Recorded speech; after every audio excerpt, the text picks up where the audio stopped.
السلام علیکم سامعین و حضرات۔ امام حسین علیہ السلام نے ایک چھوٹا سا شیر رکھا ہوا تھا جس کا نام ابو الحارث تھا۔ اس کو مولا علی سے بہت پیار تھا، چونکہ مولا حسین کا گھر مسجد کے ساتھ ہی تھا۔ وہ شیر باہر بیٹھا رہتا تھا۔ وقت گزرتا گیا، شیر جوان ہو گیا۔ کچھ صحابیوں کو تکلیف اور حسد اتنا ہوا ابو الحارث کا کہ انہوں نے منصوبہ بنایا کہ اس شیر کو مدینہ میں نہیں رہنے دیں گے۔ آخر وہ نبی کریم صلی اللہ علیہ وسلم کے پاس آئے اور کہنے لگے، یا رسول اللہ، حسین کا شیر جوان ہو گیا ہے، ہمیں ڈر ہی رہتا ہے کہ کہیں ہمیں کاٹ ہی نہ لے۔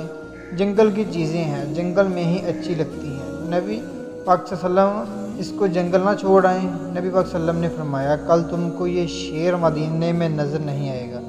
شام کو نبی پاک صلی اللہ علیہ وسلم حضرت امام حسین کے پاس آئے، پیار کیا اور فرمایا، بیٹا حسین، تمہارا شیر تو جوان ہو گیا ہے۔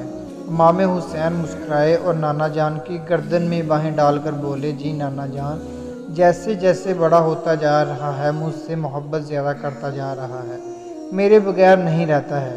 نبی پاک صلی اللہ علیہ وسلم نے فرمایا، حسین بیٹا، آپ کے نانے کے صحابی ڈرتے ہیں اس سے، وہ نماز کے لیے آتے ہیں، ان کو ڈر ہے کہ یہ ان کو کوئی نقصان نہ پہنچائے، بیٹا اسے آزاد نہ کر دیں۔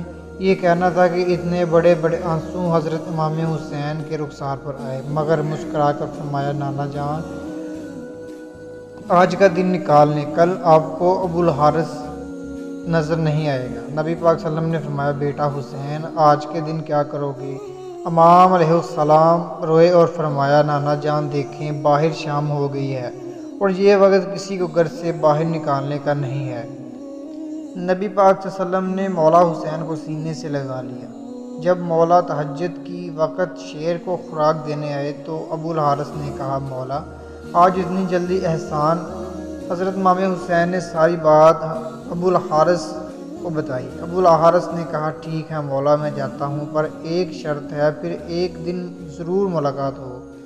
امام علیہ السلام نے فرمایا، تاریخ یاد کر، 61 ہجری 10 محرم، میدان کربلا کے ٹیلے کے پاس سے تمہیں ایک آواز آئے گی، بس اس آواز پر چلے آنا، مجھ سے ملاقات ہو جائے گی۔